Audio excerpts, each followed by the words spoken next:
Thank you so much for attending my PowerPoint presentation explaining 12 uncomfortable truths about ranking up in Overwatch. According to the rank distribution data, about half of the entire competitive player base is clustered in just 2 ranks: Gold and Platinum. This means that your feeling of being stuck is shared by literally thousands and thousands of players, all fighting to cross the same invisible barriers. In today's video, we're going to go over the real reasons you're not climbing, from the psychological traps you're setting for yourself to the fundamental misunderstandings of how the game even works.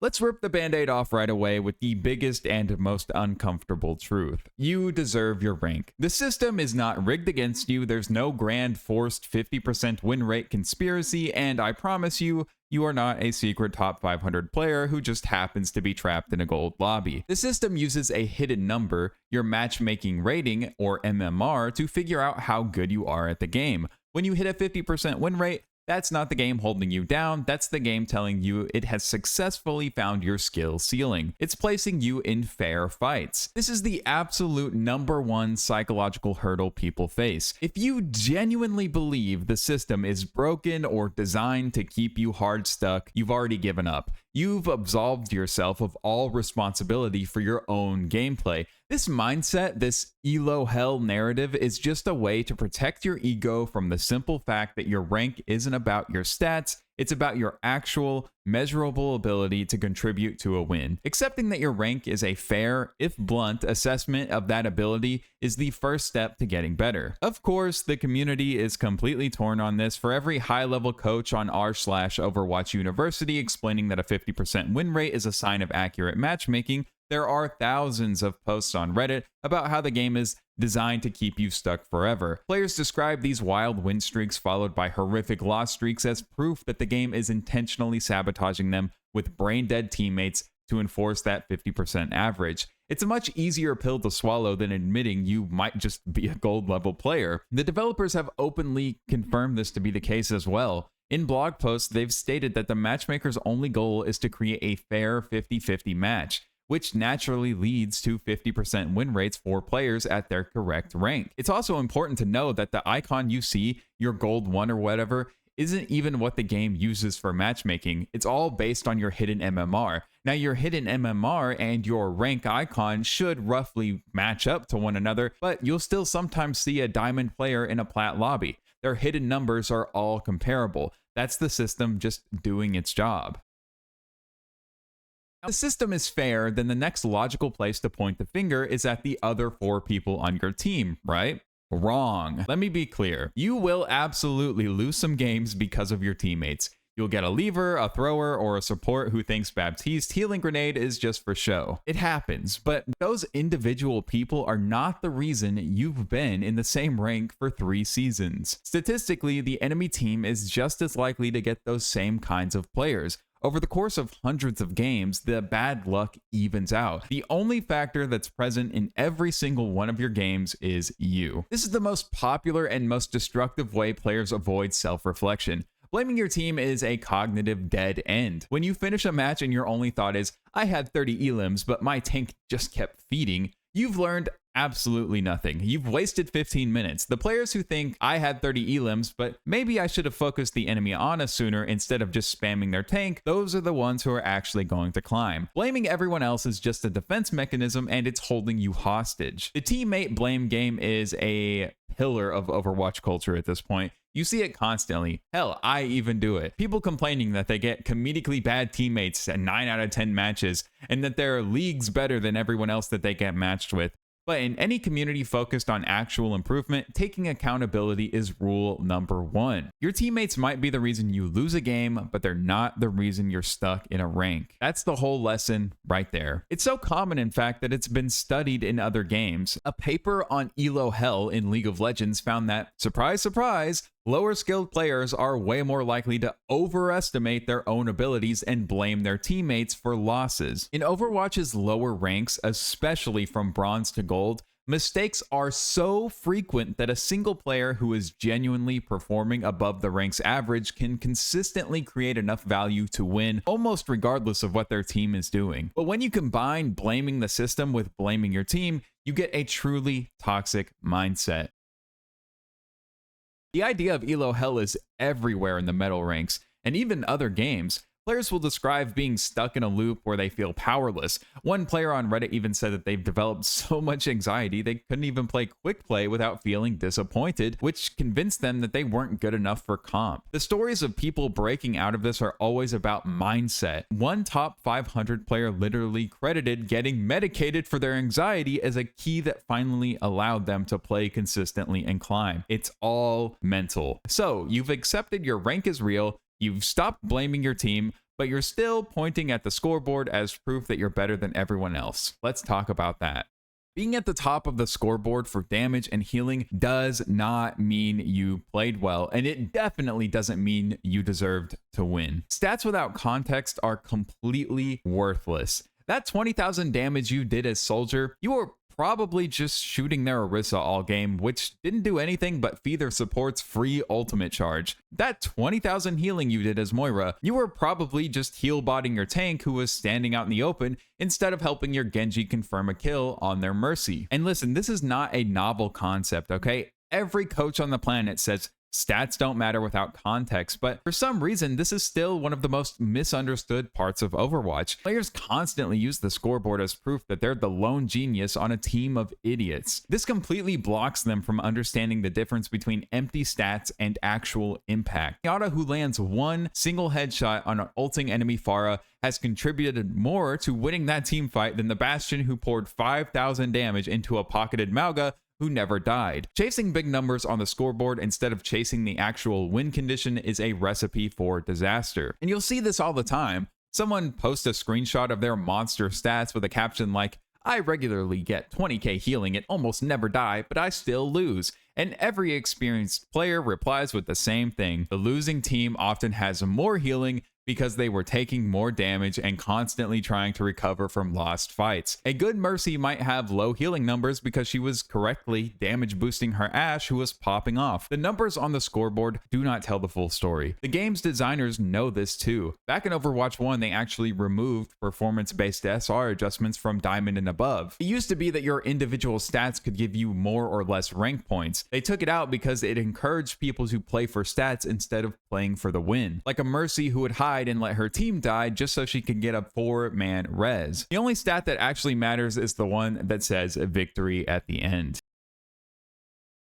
Now, I know this is a lot of information, and I've spent probably like way too much time thinking about this game, and now I'm making you sit through a whole presentation about it, but if you appreciate this, consider subscribing to the channel. It would help a ton. Thanks. An uncomfortable truth about the ladder itself is that not all rank ups are created equal. The skill climb isn't smooth, it's not an even slope, it's a series of flat plains followed by sheer cliffs. These are skill walls, ranks where the game fundamentally changes and the skills that got you there are no longer enough. The biggest walls are gold to platinum and diamond to masters. Hitting one of these doesn't mean you just need to get a little better, it means you need to get better at a completely different set of things that you may not even be aware of. Recognizing these walls is the key to breaking through them. The gold to platinum wall, where almost half of the player base lives, is a test of consistency. Gold players know that they should group up, they know they shouldn't use their ultimate when a fight is lost, but they do it all of the time. They do it so often. They get impatient and then they go in and die, or they use their ult when their team is dead. Platinum players have drilled those fundamentals into their subconscious habits. Escaping gold is about making the correct play your default, not just a suggestion. The diamond to master wall, on the other hand, is about becoming proactive. Diamond players often have great aim, but they react to things. A master player may anticipate things instead. They track ults to protect the enemy's next move and control the pace of the game with that in mind. It's the difference between a good soldier and a good general. The community knows this though. The gold plat boundary is what most people mean when they talk about elo hell because the games are just a coin flip of player consistency. Diamond is infamous for being full of aim, no brain players who can click heads but have zero strategic awareness. Breaking into masters is when the community starts to see you as genuinely good at the game, while Grandmaster and Champion are for the top few percent who have mastered everything and are now just optimizing to punish the tiniest mistakes. And the data backs this up as well. Rank distribution numbers show Gold and Plat as these huge bloated ranks where everyone gets stuck. After that, the player base thins out dramatically. Each rank represents a different skill rating range, and that jump from plat to diamond, for example, is one of the hardest because it requires a total shift in playstyle. And while being able to click on heads is obviously helpful, it's not the main thing that separates ranks for 99% of players. The real skill that defines a high rank player is game sense. This is the intuitive, almost subconscious understanding of positioning, timing, ultimate tracking, ability cooldowns, and knowing what your team needs to do to win. A player with just okay aim but brilliant game sense will climb way higher than some human aimbot who has no idea what's going on in the game. It's why you see cheaters stuck in gold lobbies. A lot of players, especially those coming from other FPS games, think Overwatch is all about winning your 1v1s. It's just not the right way to think about the game. This is a strategy game that happens to be in first person. Improving your aim is a straight line. You practice, you get a little better every day, and before you know it, you're clicking heads like crazy. But improving your game sense is what causes those huge leaps in rank. This truth is uncomfortable because learning game sense isn't as simple as running an aim trainer. It requires you to actually think critically about what's happening and why, not just react to the targets on your screen. People point out that you'll see cheaters using aimbots who are still stuck in gold, like I mentioned earlier, because aim alone can't win you the game at a certain point. High-level players talk about abstract concepts like tempo, which is basically understanding the flow of the game, the push and pull, knowing when to be aggressive and when to be defensive. That's not something you can learn from Kovacs. A huge part of this is ult tracking, which is the mental game of keeping a running tally of which enemies have their ultimates ready. In high-ranked games, teams will constantly change their entire plan based on the assumption that the enemy Zarya has Graviton Surge. One of the best ways to start developing broader awareness, weirdly enough, is to play support. It forces you to look at the whole battlefield and keep track of everyone on your team, which gives you a much better understanding of how team fights actually unfold. This is why in competitive play, support players are often the shot callers. They're the one leading the team, and they also are most likely responsible for ultimate tracking. But even if you have great game sense, there's another hidden layer to climbing that most people never even think about. Here's a harsh reality check. Just getting better at Overwatch is not enough to rank up. The entire active player base is, on average, also getting better over time. To actually climb the ladder, you have to improve at a faster rate than all other players who are currently at your rank. If you and every other silver player are all improving at the same slow pace, congrats, you're all just gonna stay in silver together. This is why so many players hit a skill plateau. They feel like they're spinning their wheels. You might feel like you're improving, your mechanics feel sharper, your decisions feel smarter, but your rank icon isn't budging. That's because all your peers are improving right alongside you. The Overwatch player base has gotten better as time has gone on. The ranked ladder is a zero-sum game. For you to move up, you have to be good enough to push someone else down. This reframes the whole idea of ranking up. It's not a single player journey to clear a certain skill threshold, it's a direct active competition against everyone else at your level. This concept comes up a lot when people ask why they're hard stuck. Rank is your relative skill compared to others,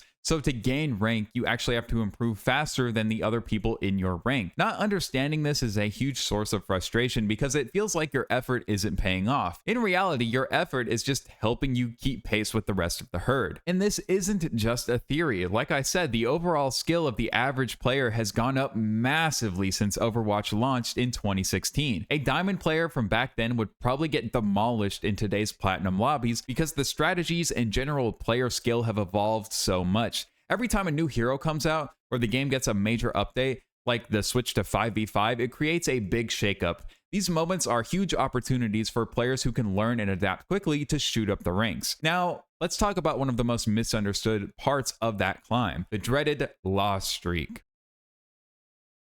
We've all been there. You go on an incredible 10-game win streak, you feel like a god, you're about to rank up, and then the game hits you with a 12-game loss streak that feels completely unwinnable. This is not the system deciding it's your turn to lose. It's a built-in function of how MMR works. When you win a bunch of games in a row, your MR shoots up, and the matchmaker says, okay, let's see what you've got, and puts you in harder games against better players. The loss streak is what happens when you can't consistently hang at that higher level of play. You start losing and your MMR goes back down until it finds a rank where your performance stabilizes. This is the most important thing to understand because misinterpreting these streaks as games being rigged is maybe the #1 source of tilt in Overwatch. You feel cheated, but the harder games aren't a punishment, they're a consequence of your success. The loss streak is just feedback telling you that you've hit a temporary skill wall. A player will say, I'll go on a solid win streak, then suddenly it's like a game flips a switch. I'll start losing 10, 12, sometimes 14 games in a row. The community is split between the forced 50% conspiracy theorists and the people who understand it's just the MMR system doing its job. The universal advice from good players is simple. If you lose 2 or 3 games in a row, just stop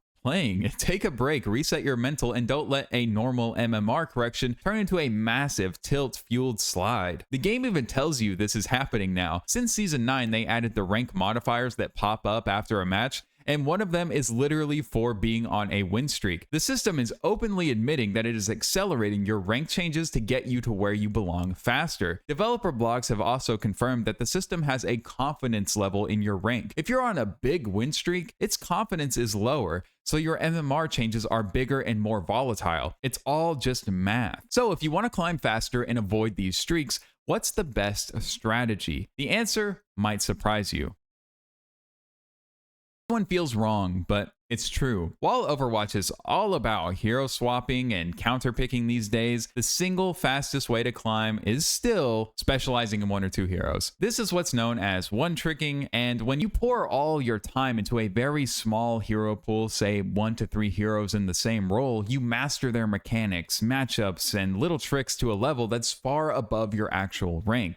This allows you to create an amount of impact and carry games much more consistently. It's an uncomfortable truth because it feels selfish in a game that's all about teamwork. A lot of players pride themselves on being able to flex and fill any role, but the reality is that they're a jack of all trades, master of none. They play every hero at a solid gold level. A one-trick Genji might get countered by a Winston, but because they have hundreds of hours on Genji, they know exactly how to play around that Winston in ways a flex player would have no idea how to do. Specializing lets you focus your energy on improving your core game sense, since the hero mechanics have become second nature. The one trick versus flex debate has been going on since this game came out, and probably a bajillion games before it that were also competitive PvP based. People love to complain about the one trick on their team who won't swap off their hero into 4 counters. But if you look for advice from pretty much any high-level coach, they'll all tell you to narrow your hero pool down to just 2 or 3 heroes if you seriously want to improve. But specializing in a hero isn't enough. You also have to specialize your time. Ranking up isn't something you do in a couple of weekends. It requires a serious, significant time commitment. Meaningful improvement in any skill requires hundreds and hundreds of hours of focused practice. And the system itself needs a large volume of games to get an accurate read on your MMR and adjust it appropriately. If you're someone who only plays 10 or 20 comp games a season, your rank is going to bounce around all over the place and you'll likely make 0 net progress. This is a tough pill to swallow because many players have totally unrealistic expectations about how quickly they should be climbing. And when it comes to success in general, we often have very unrealistic timelines on how quickly we should get that success. You'll have 1 or 2 bad sessions, get frustrated, and then stop playing for a month. You don't realize that progress in a competitive game like this is measured over seasons and hundreds, if not thousands of games. There are no shortcuts. It's a grind for sure. For people with busy lives, jobs, schools, families, it can be a hard truth to accept that you might just not have the time required to reach the highest ranks. Before you can even play ranked, a new account has to win 20 quick play matches. This is designed to make sure you have a basic grasp of the game, but it also serves as the very beginning of the system's long process of calibrating your skill. And if you look at the pros, it's their full-time job. They're playing Overwatch for 8 to 10 hours a day, mixing team practice with solo queue grinding to keep their skills sharp. So if you're putting in all those hours, you should probably be in voice chat coordinating, right? Well, maybe not. In a perfect world, 5 players communicating effectively would be a huge advantage, but we don't play in a perfect world. We play in the often toxic wilderness of Overwatch. The uncomfortable reality is that from bronze all the way up to diamond, voice chat is usually not worth the effort. More often than not, it's either completely silent or it's filled with toxicity. people blaming each other, and terrible calls that would do more to tilt you than to help you win. Because we're constantly told that Overwatch is a team game where communication is everything, it can be tough to make the decision to turn off voice chat. Players get this idea in their head that if they could just get everyone to join voice comms, they'd start winning. But the reality is that learning to play without relying on voice chat can make you a much better player. It forces you to develop your own game sense by tracking the kill feed, paying attention to your teammates' positioning, and using the ping system. Learning to quickly mute a toxic player is one of the most valuable and underrated skills for climbing. The community is completely split on this though. You have one camp of players who refuse to play unless people are talking, and then you have the other camp sharing stories of joining voice chat only to be greeted by slurs and people screaming at each other. The general sentiment from high-ranked players is that anything below Masters is just no point. What's the point of listening to bad players anyway? Half the time they're not even going to know what they're talking about. They'll make bad callouts and you'll get killed for it. And the game itself has given us tools to succeed without it. The ping system that was added is a massive improvement that allows pretty complex nonverbal communication. The biggest addition to the ping system was pinging enemy locations. And if you watch top streamers or pro players grinding ranked on their own, you'll notice many of them don't even join the team voice chat. They do it to avoid stream snipers or just general toxicity, and they rely on their own game sense to make plays. But now let's talk about the excuse that costs the most money.